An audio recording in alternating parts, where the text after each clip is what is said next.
Olá, caros. Estamos então desmontando, né, essa maquinaria dos conceitos psicanalíticos, né, os conceitos freudianos principais. Passamos então para a história da psicanálise e analisamos os conceitos, as concepções que Freud teve que tirar de cena para poder inventar a psicanálise. E agora atravessamos o conceito de inconsciente, através das formulações do inconsciente, estudando o inconsciente através de dois fenômenos. Primeiro pelo sonho, depois pelo sintoma. Né? Pensando aí no mecanismo do recalque e a descrição do aparelho inconsciente freudiano da primeira tópica, né? Como inconsciente, pré-consciente, consciente.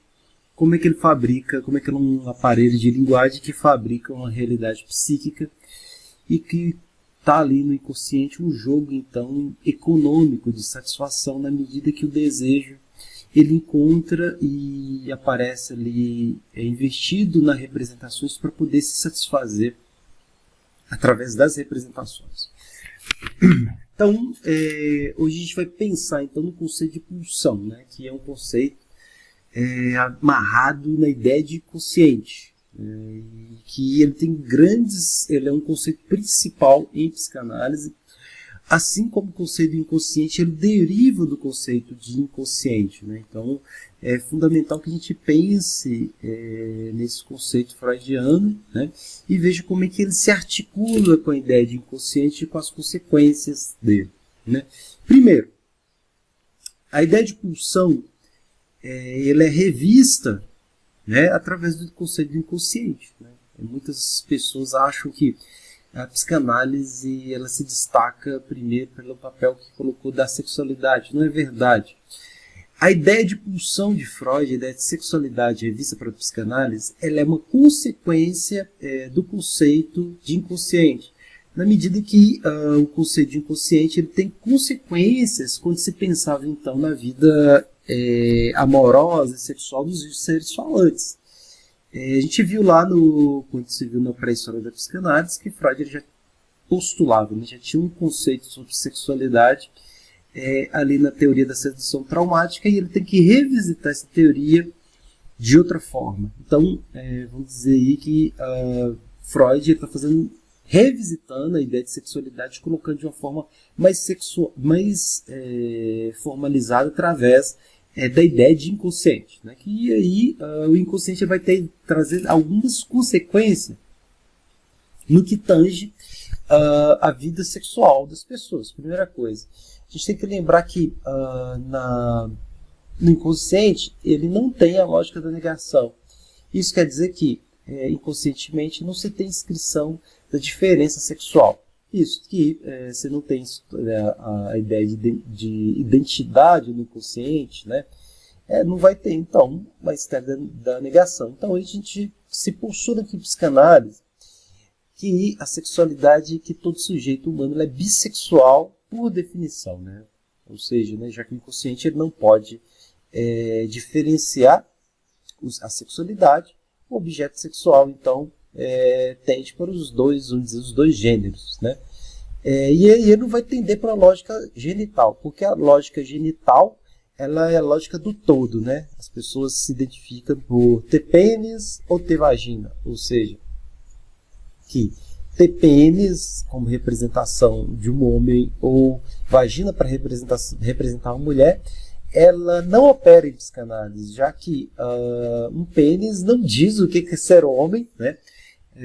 E uma vagina não representa o que é ser mulher. Ou seja, em psicanálise a pergunta o que é um homem, o que é uma mulher, ela é uma pergunta que cada sujeito ele tem que construir, né? Não é uma pergunta dada, né? Não é uma resposta dada, né? Então a gente tem que um pênis não responde a pergunta o que é ser homem e a vagina não responde o que é ser mulher. Então você tem uma importância muito grande dada. Então nos 3 ensaios de Freud, né, que versa sobre essa teoria da pulsão, né? E antes da gente entrar nessa problemática dos 3 ensaios, a gente tem que pensar da onde que vem os conceitos mais importantes aí que Freud traz sobre pulsão para a gente poder aplicando na teoria. Então a gente vai introduzir alguns conceitos, eles não estão exatamente ali nos 3 ensaios, mas eles estão lá naquele texto Pulsão e suas vicissitudes, né? A gente vai primeiro introduzir eles para depois a gente entrar lá no inconsciente, porque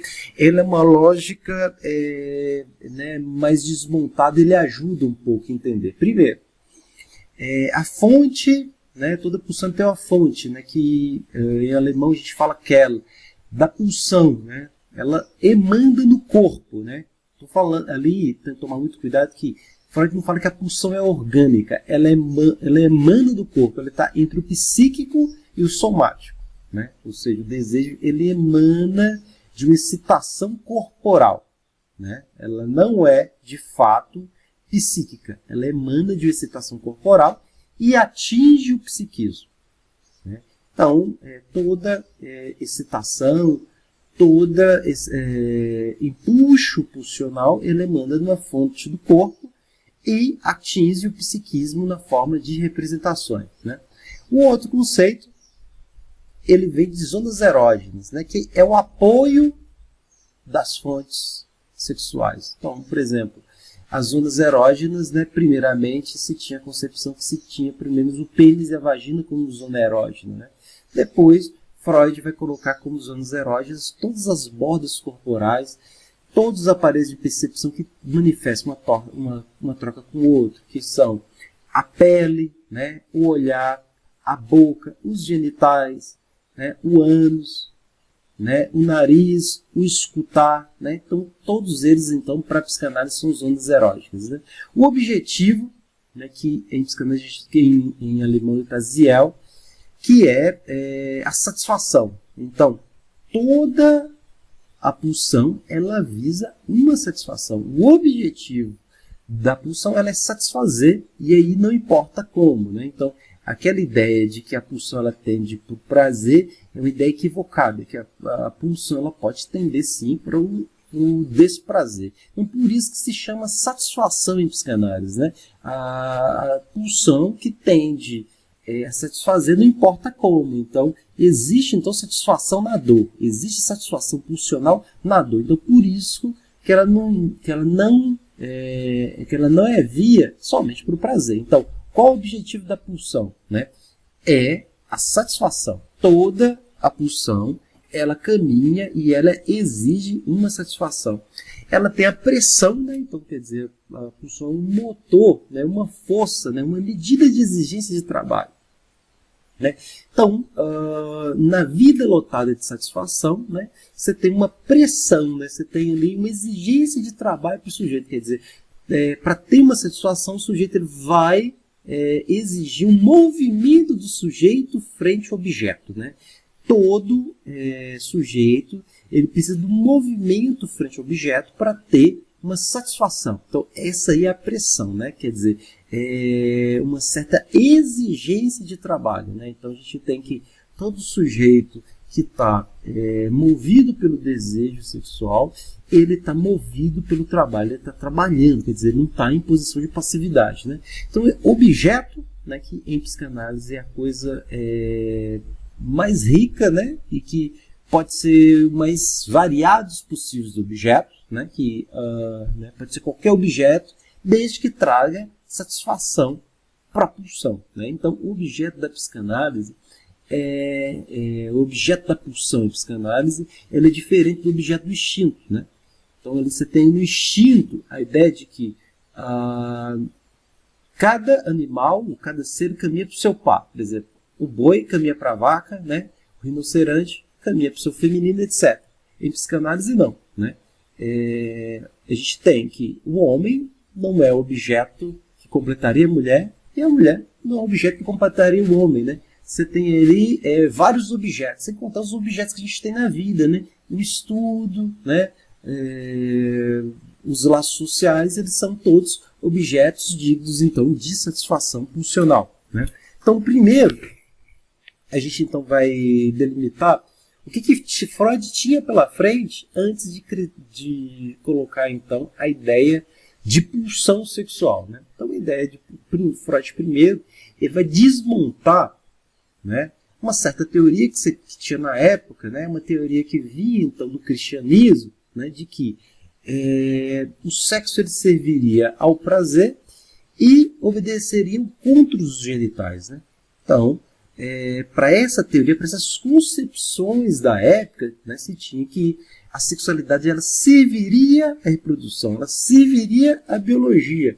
E se tinha, então, e ela serviria, então, ao encontro dos genitais. Então, Freud, primeiro, ele vai desmontar essa teoria para depois subverter. Né? Então, a gente tem que tomar muito cuidado aqui com esses termos, porque esses termos Freud, então, vai rever através de uma teoria. Então, é o seguinte, primeira coisa é denominar de instinto sexual, quer dizer, o instinto sexual, né, que em alemão está instinct, né, ela é diferente da tradução freudiana de Trier. Há muitos textos, ou então traduções freudianas no Brasil, que utilizam o termo instinto para o mesmo termo para pulsão. E é extremamente errado, extremamente inadequado. Por quê? Freud ele diferencia a ideia de pulsão para a ideia de instinto. A ideia de instinto ela vem de animal, aquilo que serve uma satisfação completa, aquilo que serve à mera reprodução. A pulsão não, a pulsão ela não serve a nada, ela só serve à satisfação e ponto. Né? Então, Freud ele vai desmontar primeiro essa concepção. Né? Então, nessa visão psiquiátrica da época de Freud, se tinha uma visão um pouco atrasada sobre a sexualidade, né? Pensando que o objeto sexual era fixo. Quer dizer que o homem tendia para a mulher, assim como a mulher tendia com o homem. Né? Então, seria ali um encaixe entre pênis e vagina, né? E os dois viveriam completos. Né? Então, a sexualidade serviria ao encontro dos genitais. Serviria como se fossem dois signos, né? Que a representação masculina seria o pênis e a representação feminina seria a vagina. Né? Então, isso já diria o que é ser uma mulher e isso diria o que é ser um homem. E Freud vai pensar, através da clínica dele, de que esse questionamento, o que é ser objeto de amor do outro, né? Objeto da paixão do outro, de que só o fato de ter uma vagina, eles não vão responder o que é ser uma mulher. Né? Do mesmo fato, a virilidade, o pênis, só tem de fato não vai responder o que é ser homem. Né? Então, a gente tem a ideia de perversões sexuais. Gostaria que isso ficasse bem gravado para vocês, de que, antes de Freud, as ideias de perversões eram tidas como patologias, ou seja, todo ato sexual que fugia ao encontro dos genitais, que fugia dos encontros genitais, né? Os atos que usava oralidade, que usava escuta, né? Por exemplo, o beijo, né? O contato com pele, o olhar, era tido como perversão. Então, o que é perversão aí no contexto antes de Freud? É tudo que escapava ao encontro dos genitais. Então, se escapava do encontro dos genitais, vai ser perverso. Né? Então, e aí a psiquiatria listou um monte de patologia e isso aí começou a ter então um problema. Né? Freud viu um problema nisso porque, de fato, todos os homens, está na vida amorosa de todos os homens, usar vários tipos de zonas erógenas, né? O beijo, o contato com a pele, o contato com o rosto, o olfato, o ver nos objetos sexuais. Né? Então, Freud vai questionar essa ideia de perversão, ou então pensar a sexualidade humana como pervertida por definição, ou seja, de que ela não se limita ao encontro dos genitais. Né? Então, a gente vai introduzir um pouco a obra dos 3 ensaios, né? Antes da gente chegar no conteúdo dela mesma. Né? Primeiro, Freud foi o primeiro a despatologizar a homossexualidade. Né? Então ele olha o seguinte, de que essa ideia que tinha da psiquiatria da época, de que pensar que a sexualidade serviria somente ao encontro dos genitais, é uma grande furada. Né? Não existe isso. Né? E que, além da homossexualidade, você tem uma sexualidade tal como todo ser humano, né? Uma sexualidade que não se resume ao encontro dos genitais. Né? Então, Freud ele passa então por esse movimento que a gente vai detalhar um pouco mais tarde da despatologização da homossexualidade. Né? Depois, através desses perversões, sadismo, quer dizer, sujeito que tem prazer infligidor, né? O masoquismo, né? Você tem, então, um sujeito que tem prazer na agressão, uma certa agressividade, né? O masoquismo, né? Que é a ideia de sujeito que se põe com objeto de dor, né? Ele tem um prazer na dor, né? O masoquismo, né? O voyeurismo, né? Que é o prazer de olhar, o prazer de se exibir, eles estão presentes em toda a sexualidade humana, visto que ali no sadismo, para existir um encontro sexual, precisa de certo motor, né? Certo, quer dizer, um movimento, uma certa agressividade em relação ao objeto. Né? O masoquismo, né? Quer dizer, esse prazer na dor que está também presente na atividade sexual, né? E de que se coloca extremamente também como objeto. O masoquista não é passivo, né? Depois a gente vai ver, ele se coloca como objeto. A mesma coisa, o voyeurismo, aquele do sujeito que tem pulsão de ver, e o outro de pulsão ser visto, né? Para demarcar que a sexualidade ela é perversa por definição, ou seja, todos esses atos, todos esses termos que estavam presentes na época, né, que eram constituídos como perversão, e as pessoas colocavam longe da sexualidade humana, Freud vai entender que todos esses pares, todos esses movimentos, eles estão presentes na sexualidade humana, né? E aí, depois, para questionar essa ideia de passividade, né? De que, supostamente, existiria na sexualidade humana um sujeito ativo e um sujeito passivo, né? E ele vem com a ideia, com esse preconceito de que o passivo está na feminilidade e o ativo está na masculinidade, né? E Freud vai questionar isso colocando o seguinte: na pulsão sexual, ele existe uma satisfação, um motor e um trabalho. Ou seja, e não existe, então, essa passividade. Por fim, ele vai colocar, então, né, ele vai criticar essa ideia de uma sexualidade, da não existência de uma sexualidade infantil. Quer dizer, as pessoas teriam que amadurecer para existir a sexualidade. Né? Então Freud coloca então a sexualidade infantil, e esse termo infantil, ele está com a ideia de originário, quer dizer, a sexualidade ela é originária na espécie humana,